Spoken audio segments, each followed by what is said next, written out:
So here we go. Here it is. We talked about this as much yesterday on Finale Lap. We knew that this news, or at least this situation, was coming. We knew that we hoped that we would have a decision today, and we do have a decision today. And unfortunately, that decision says that Ferrari has been rejected. So the first thing I'm going to say is I think it's ridiculous. I think that the decision itself is beyond crazy to see that they have decided or elected that there's not going to be a change. All right. There's not going to be a change. So what we're going to do is we're going to go over this document. We're going to try. I'm going to point out some areas that I think not only the FIA went wrong, but I also think Ferrari went wrong. And if this is going to be any indication to what their season is going to be, then they're in for a rough season. All right. They're in for a rough season. I'm going to say that right now. I honestly don't think Ferrari did the best that they could do. I don't. I'm just going to keep it. I'm just going to be real honest. I'm going to keep it a buck with you. I think if you had homework to do and you went and did your homework and then you turned it in, I'm going to tell you right now, I think Ferrari did a bad job at their homework. I think the FIA did a bad job at looking into this incident and grading it. I think they did a horrible job on grading because several other tests were turned in and they passed those tests, yet Ferrari failed their tests. Same questions, relatively the same answers. Why Ferrari got a different grade on their test than Alpine, than Williams. You can even say the other driver in Charles Leclerc with Ferrari. Why they got a different outcome, I don't know, but I do know. I think I know. I have my opinion, and we're going to go through this. So before I go off on this, I'm going to save me going off at the end. We're going to go over some technical documents, and we're going to go over the decision as it sits. So we're going to go through this because I like to do this as far as people not understanding like where the regs are, the verbiage, what they actually use, what's going on, Wolfpack fam. All of these situations I think are important for us to go through together so we get a better understanding of what was said, what was done, and what could be done, right? So as you see, I'm going to have pictures scrolling, so I'm going to go ahead and flip this. Let's go ahead and get into this situation right now. So as it sits, this is the decision. We're going to go through that, and we're also going to visit other regulations as they are mentioned in the decision, all right? The actual document that the FIA has come out with post the meeting with Ferrari. Once again, I think this is utterly ridiculous that Ferrari were not granted the retraction of this penalty and the points toward Carlos. I am fully in support of Ferrari, but I am fully holding Ferrari somewhat accountable and responsible for their lack of due diligence in part of protecting and supporting their drivers. And I'm going to show you what I mean. All right, so first thing we're going to go through right here is we're going to go through the actual decision that was made, okay? So if you see right here, Scuderia Ferrari is being summoned. This is 13:45 today, all right? If you don't know military time, that's 1:45 p.m. If you look right here, we're going to go ahead and go straight to the decision right here. And it says there is no significant and relevant new element which was unavailable to the party seeking the review at the time of the decision concerned. The petition is therefore dismissed. All right, therefore dismissed. So to sum that up, basically what was supposed to have had happened when Ferrari came with this review is they were supposed to bring elements or discovery to the stewards or FIA where maybe they either did not take these things into account, did not have access to understand and maybe make a decision based off those elements. And my point is bring something to the table that puts the FIA on front full street to the point where we as spectators and sponsors that invest in Formula One will look at the FIA and say, what the hell are you doing? What are you doing? How did you make this decision? Ferrari, you will see in this documentation, did a very lackluster job at doing so. All right, so let's go back to the decision. So as you see, they dismissed it. So Ferrari will not, or at this point in time, I don't think they're going to have the next available hearing or something that's going to walk it up the chain where they can go back on this. I don't believe, but it could happen. So now we're going to go into the reason. All right, and this is where we are right here. What's the reason? So as it sits right here, it says our decision that Sainz was in breach of Appendix L, Chapter 5, Article 2, Delta of the FIA International Sporting Code for causing the collision with Alonso was made in a race, document number 46. We decided that Sainz was wholly to blame for the collision. Okay, now before we move on, we're going to visit the appendix, all right? We're going to visit the International Sporting Code, because I always tell you all it's very important to go back and look at the things that they reference so you can get a better understanding going forward, because they're not always going to outline these situations. They're going to give you the code. They're going to give you the article. They're not fully going to go and dive in to say, what are they saying? So it's very important that we take a look at this, because when we look at this, you might find that, well, hey, that applies to other situations, not just this one. So let's go ahead and we're going to look at the International Sporting Code right now.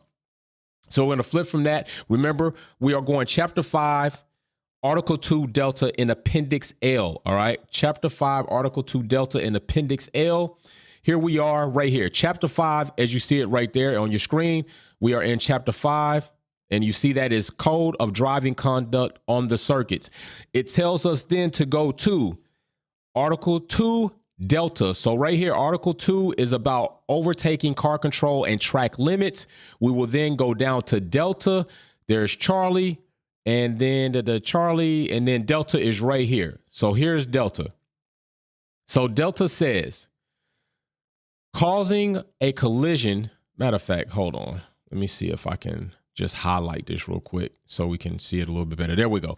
Causing a collision, repetition of serious mistakes, or the appearance of a lack of control over the car, such as leaving the track. Think about that. Think about that. Leaving the track will be reported to the stewards and may entail the imposition of penalties up to and including the disqualification any driver concerned. What does that say? Listen what that read that says right there. Such as leaving the track. Such as leaving the track. Well, what do we know in this entire situation, right? What do we know? Did we not have another car, another driver from a different team that left the track? We had several cars leave the track. We had AlphaTauri and DeVries. We had Logan Sargent and Williams. If you go back, matter of fact, I'll tell you what, I'm going to show you the picture right now. I'm going to show you the picture. We're going to look at this picture right now. Transition. Let me find it. Where are we? Boom, boom, boom. Here we go. So here we go. Leaving the track. There's a car off track. We're going to see it. Gasly. There are the two cars. There's Williams. There's the AlphaTauri. Then here's the spinoff, of course, the biggest concern in question right now. And as we keep going, there's Ocon, there's Gasly, there's Alonso who gets spun off. But if we look in this one picture I got, where's Gasly? He's tremendously. There's Gasly. All right. So here's Gasly. Gasly is off track. He's off track. Now, it could even be said that Gasly's off track and he likely re-entered the track unsafely. I'm just going to be honest. Gasly likely re-entered the track unsafely. So that may in itself be something. Okay. That's something else that may need to be looked into. But let's go ahead and go back to our Article L, because Appendix L, Chapter 5, Article 2, Delta. So as you see right there, causing a collision, a repetition of serious mistakes, or the appearance of a lack of control over the car, such as leaving the track, will be reported to the stewards and may entail the imposition of penalties up to and including disqualification of any driver concerned. All right, boom, we got it. Now, this is where we're going to go back. Now, we're going to go back to the decision, read further into their reasons, and then we're going to get into the things that Ferrari brought to the table as far as the elements or discovery that they wanted the FIA to take in consideration to retract the penalty and or the points on Carlos's license. So let's go into that, all right? So we're going to go back into here. And as you see, we read further down. Matter of fact, I'm telling you what, I'm going to go ahead and highlight this so we can just highlight this right quick. The section that we're going to be reading, just highlight all of this so we can have that on deck without the blue to be a little easier to read. Okay. It says, we consider the fact that the collision took place at the first corner on the first lap of the restart. They're saying that because they want to basically let it be known that we understand that this could have been considered a first lap incident. When by convention, the stewards would typically take a more lenient view of the incidents, like I said, first lap incidents. However, we decided that notwithstanding that it was the equivalent of the first lap incident, we considered that there was a sufficient gap for Sainz to take steps to avoid the collision and failed to do so. We therefore imposed a 5-second time penalty. Okay. All right. So that's what they're saying. So I tell you what, to me in this situation, I would also say that Gasly had the same opportunity. Did Gasly not have the same opportunity in space to avoid a collision? But he didn't. So why is it just Carlos? Matter of fact, I would even go as far to say that Gasly wasn't the only one.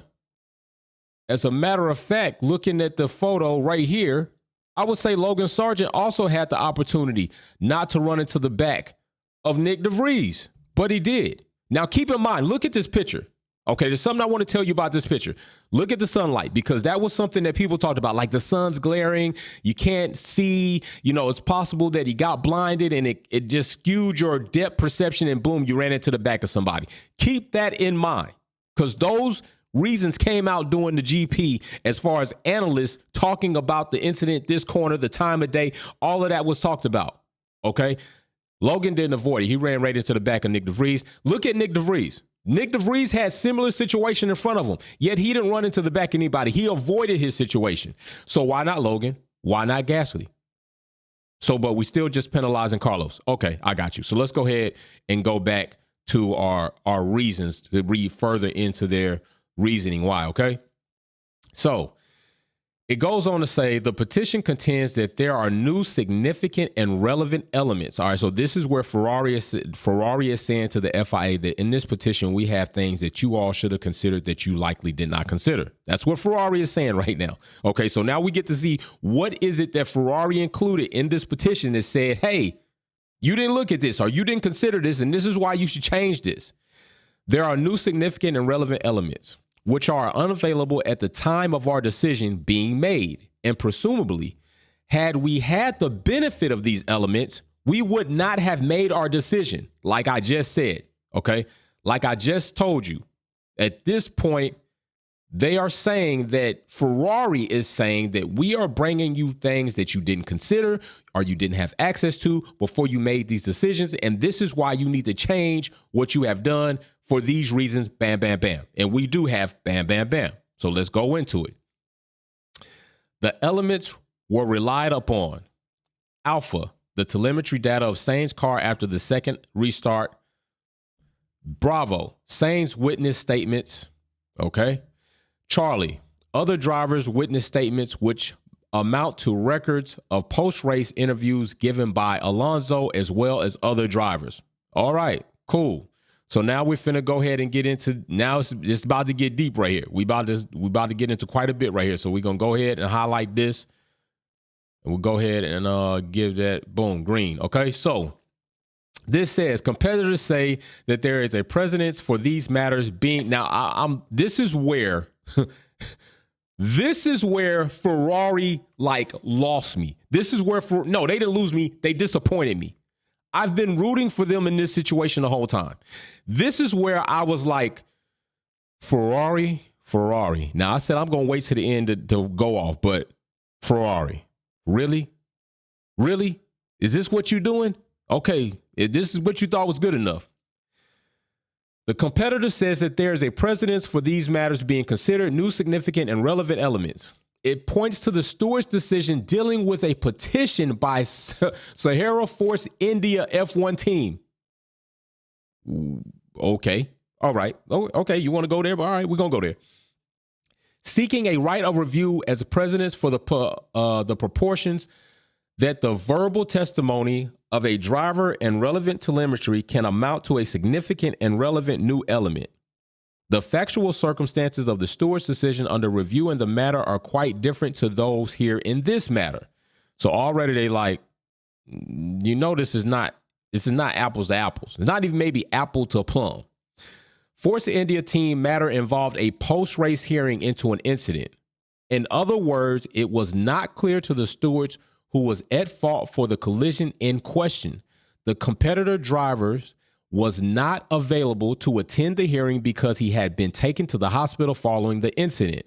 The hearing proceeded without the ability of the competitor to speak with its driver to obtain a version. That happened after the hearing, and the driver's version put a different light on the facts that had been put into the stewards. The distinguishing feature here is that our decision was made in race. We deemed it unnecessary for us to hear from Sainz or hear from any other driver to decide that he was wholly to blame for the collision, a decision that we and other stewards panels routinely take and are encouraged to take. When the cause of the collision is clear and there is a need for time penalties to be issued as quickly as possible. Whoa. So, first of all, Ferrari definitely used something. They used an element they brought into something in question to give the stewards like, hey, this is why you should look at us because you did this with Force India. It's not the same. Carlos never left the track. Carlos was never unavailable. He was never unavailable. The problem is you wanted to really highlight that they pointed out they made a decision without first hearing from your driver that was there at the circuit and available. You don't want to use an example where the driver was unavailable because they were receiving medical attention. They're not going to buy that. They're not, and on top of not buying it, they're going to look at you, Ferrari, and say, are you literally trying to tell us that we should take an account that we didn't talk to your driver because we didn't talk to another driver who was receiving medical attention? Therefore, then we had the opportunity to hear from them. You don't do that. You need a closer comparison to where they made an error that looks like yours, and therefore they should second guess what the decision they made. This already was looking like Ferrari did not do a good job. Did they not learn anything from Aston Martin? Aston Martin had already written the mold for you with the whole situation about them having to drive through, not the drive through, but the box penalty where nobody was supposed to touch the car. The rear jack man touched the car, and then they got a penalty. Aston Martin put a package together, and I'm going to point this out. They utilized a situation that was similar, but it wasn't the same. Why wasn't it the same? Because they utilized several situations where the front jack made contact with the car, and the FIA never penalized them. But it was the rear jack that made contact with the car. But still, what they pointed out was a situation that happened on track that you failed to even review or penalize, but you're going to do that to us? No, you're going to have to retract that. Ferrari, you had literally 3 cases on track the same day, the same corner, in the same race. Did they bring that up? Well, let's see if Ferrari decided to bring that up. All right, let's keep going on down a little further. So, further, and in any event, we also find as follows. So right here, we're about to get into one. All right, we're going to get into telemetry. This is what they looked into. So as it goes right here, telemetry. They looked at the data itself, not a significant and relevant new element required to decide who was at fault for the collision. The stewards have access to a considerable amount of telemetry data. We were also in a position to access such data. The telemetry data presented in the petition is at best ambiguous and in our view did not exculpate Sainz, but in fact corroborated our decision that he was wholly to blame for the collision. So right here, what they just said is, not only did you bring something that we were completely aware of, Ferrari, but you highlighted something that just submitted that we probably made the right decision. Ferrari, what are you doing? What are you doing? It was clear to you. You are supposed to bring new elements, things that they themselves would question what they did or bring to the masses that would make them look like they were incompetent for making the decision. So let's see if they did, because they still got a few more things to go into where Ferrari may have pointed these things out. So let's just scoot on down and let's just see what else they said. We're going to scoot on down here. So here we are, number 2. Got number 2 here. Mark it up. Sainz written witness statement is not a new, significant, and relevant element required to decide who was at fault for the collision. First, had we thought that this required a statement from Sainz for us to analyze the event, we would have summoned him after the race. We did not consider it necessary that then we hear from him to decide that fact. Yo, I'm finna tell you something right now. Them saying that, and this should have been brought up in the meeting, then why did you find it necessary to talk to Alpine drivers? Why did you find it necessary to summon them? Why is it that Gasly and Ocon could get summoned for that situation?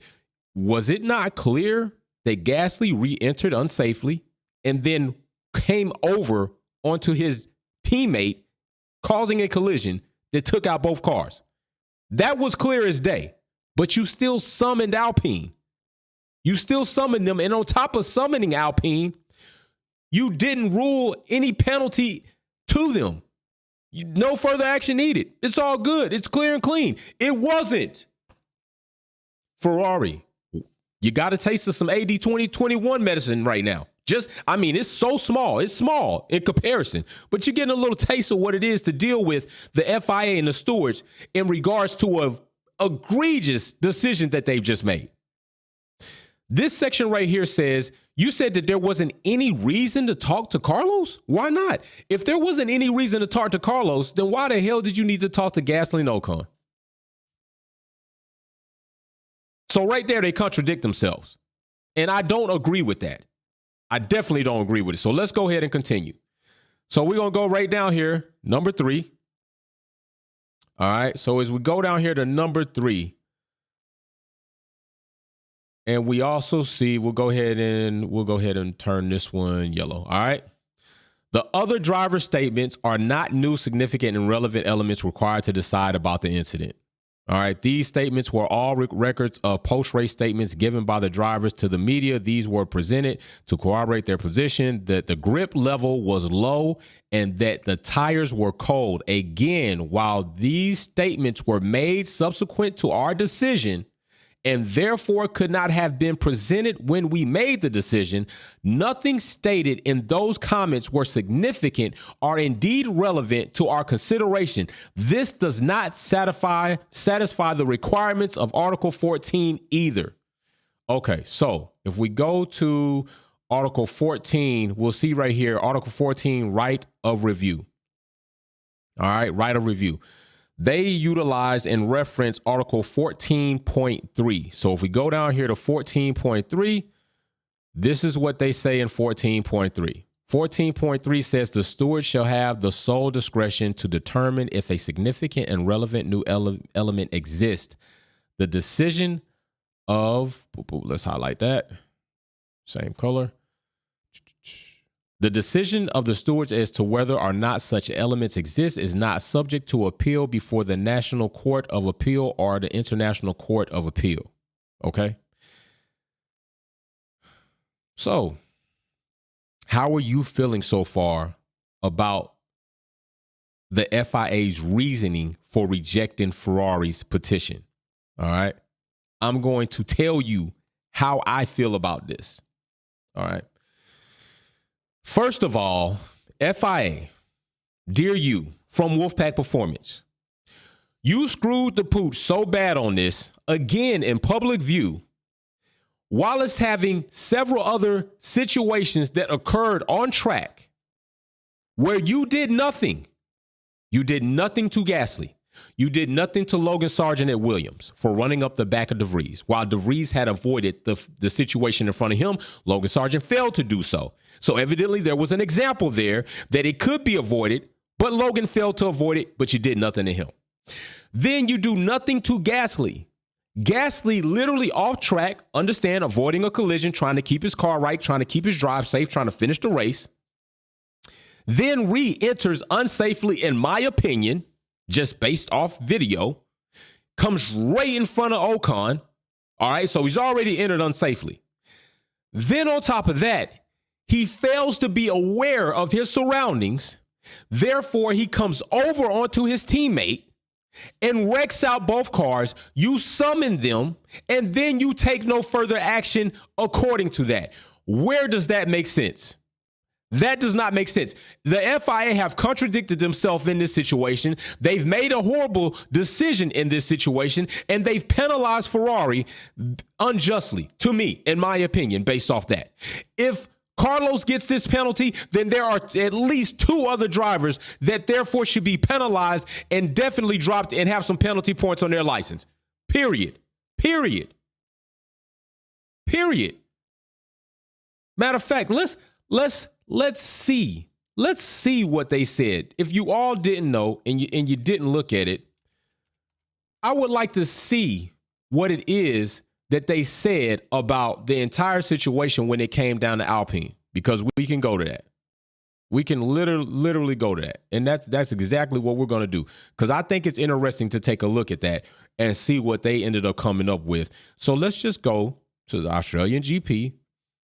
Let's go ahead and go to, I believe it is car 10 is Gasly. I believe Gasly is car 10. Okay.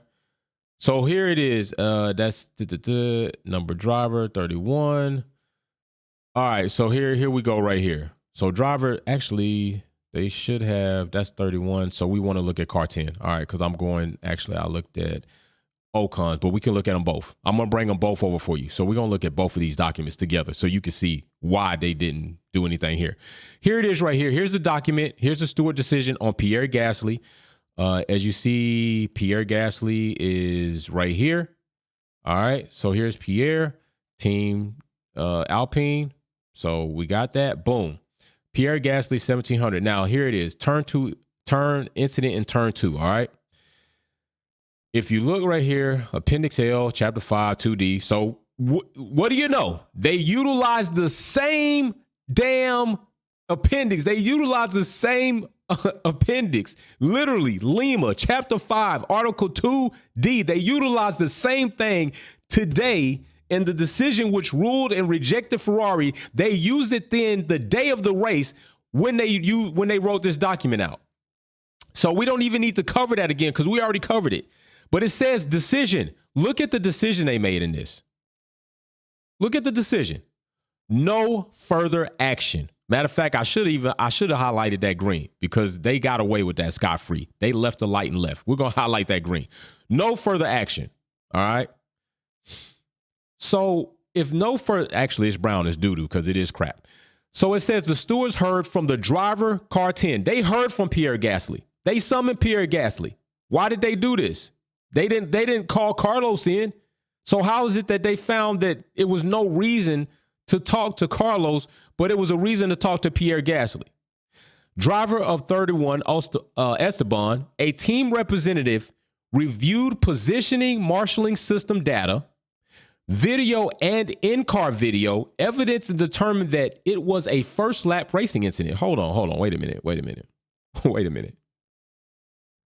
Are we reading that right? Are we reading that right, people? Are we reading this right? Did they just say that? It says a team representative and reviewed positioning marshalling system data, video and in-car video evidence to determine that it was a first lap racing incident. How do you come up with that? But meanwhile, with Carlos, so let me get this right. You heard from the drivers that the tires were cold because it was first lap. I mean, it was the first corner. You heard from the drivers that vision was obscured because of the sunlight time of day. You saw that. You were at the track. You heard that from the drivers. But you found that there was no further action needed in this, but Carlos gets penalized. Okay, yeah, I'll believe that. I'll buy that for a dollar. So listen, then they go on to say right here, look, this is very sweet. I'm going to put this in pink. Both cars recognized and accepted this as such. In circumstances, we took no further action. No further action. And therefore, competitors are reminded that they have the right to appeal certain decisions of the stewards. Well, there's no reason to appeal this because you didn't do any further action. And you're going to see a copy and paste, same thing coming over here on Esteban's when, in fact, Esteban was the victim of this situation. There you go. The FIA doing funny business. Funny business. They even utilize the same damn appendix, the breach. They even utilize the same damn section. I mean, what do you do with this? What do you do with that? This type of situation is so egregious. And it's right because we've seen worse, right? We've seen worse. I can quote you worse. That not only took a man's championship, ruined the record that he was going to have, and potentially made him question if he wanted to be in the corrupt sport of Formula One as it was in that situation. But here we are with Ferrari. And don't get it twisted. Ferrari's got away with, they've gotten some candy and cake, and they've gotten away with it plenty of times. I mean, a lot of teams have. But still, that does not excuse this, because in this situation, we had several events that took place that the FIA made different determinations and decisions in, but yet they were very similar and likely. I don't agree with it. I'm against it. Ferrari, if there's another way for you to petition or fight this, I would do so. Carlos, keep your head up, bro. You got a bit small, rich, lavish taste of injustice. Just picture this on a scale of living in America and being in prison falsely for something that you didn't do and commit, spending 20 to 30 years in prison, and then getting out, your whole life gone, and them only giving you maybe $250,000, and we're sorry, go live your life. I hope it's great. Meanwhile, you missed out on family, friends, birthdays, your birthdays, holidays, Christmas, vacations, potential job positions, all of this. I mean, but still, I understand. That's an injustice. The FIA failed to do their job correctly. And this is what Bryson and I were talking to. We need a governing body like the FIA, but we need them to do the job the right way. They're not doing the job the right way. They're doing a horrible job at this point in time with this situation. I mean, you let these other drivers get away scot-free, nothing. And Carlos, like I said before, Carlos and Alonso were able to finish the race even after their incident. Logan and DeVries, unable to finish. Gasly and Ocon, completely wrecked out. Damn sure not going to finish. So the least impactful situation is the one that you penalize the most. And the most egregious incident in Alpine is the one you penalize the least. Well, you didn't penalize them at all. That makes perfect sense. Anyway, I'm your host, Jay from Wolfpack Performance. This is another episode of my random F1 rants. You let me know what you think below in the comment section. Let me make sure I got some super chats to read for these people. Scott Haley says, spit them bars, Jay. Vote Jay for FIA. Big shout out to Scott Haley. Hey, vote me in the FIA. I'll come in there. You know, it's a job where I don't know if they get paid for that job, but I definitely would like to take part in that for at least a season. I'm cool with that. You want to bring Jay in on an internship to participate in FIA decisions for summoning? Bring me in. We'll see how it goes. I'm not saying I'm going to get it right all the time, but I know I ain't doing it like that. Jay London says FIA clearly are sticking to their script. That's facts. Funny business all day. Who else we got up here for another super chat? That might be it. I just want to make sure I don't miss anybody. I really do appreciate y'all for supporting the channel like that. But yeah, so that's it. You know, I had to go live. I told you all in F1 Minute, the live show that we had Monday nights, 8:30. We're going to be there again next Monday at 8:30. So join us so you can participate in coming on, saying your bit, saying your piece, debating, questioning, all that. That segment is built for you all to be able to come on and talk to me verbally instead of just in the comment section and have debates and be respectful. although we can get heated. That's not a problem. Other than that, Wolfpack fam, thank you for showing up. Much love to everybody in green. You see those green tags right there with those badges. People with green are 6 months plus, and now with Elm shipping more shirts out. I got a batch of shipment of shirts coming in. Big shout out to everybody ordering the purple sectors collection from Wolfpack Performance and the new hats that came out. Shout out to you all for that. So, hey, FIA screwed up. I'm with Ferrari on this, but I will say this, Ferrari, you're not doing a great job at supporting your drivers. Ferrari, you didn't do a good job at putting this petition together. Ferrari, Aston Martin gave you an example and you failed to follow it. Ferrari, your season 2023 is looking just like your season 2022, except it's starting off worse a lot sooner, and I don't see it getting better unless you start changing some things. I don't know who was in charge at putting this petition together, but why did we not see any mentioning of articles of elements of saying, hey, Alpine, Gasly, and Ocon had this situation, this wreck, and you ruled in the favor of them by not penalizing. Hey, Logan Sargent ran up the back of Nick DeVries, and hey, you didn't even penalize him. So why are we Ferrari getting a penalty? Why was that not part of your petition? Are you worried about not snitching? Listen, we talking about 4th to 12th, and this ain't snitching. This is criminal what was done to you. You damn well should be snitching. You should be telling, hey, what? No, we're not taking that. Fred, where were you in this? Where were you in all of this? I don't know. I got to ask those questions before I go, but now I'm done. Peace. Love you all. I'm out.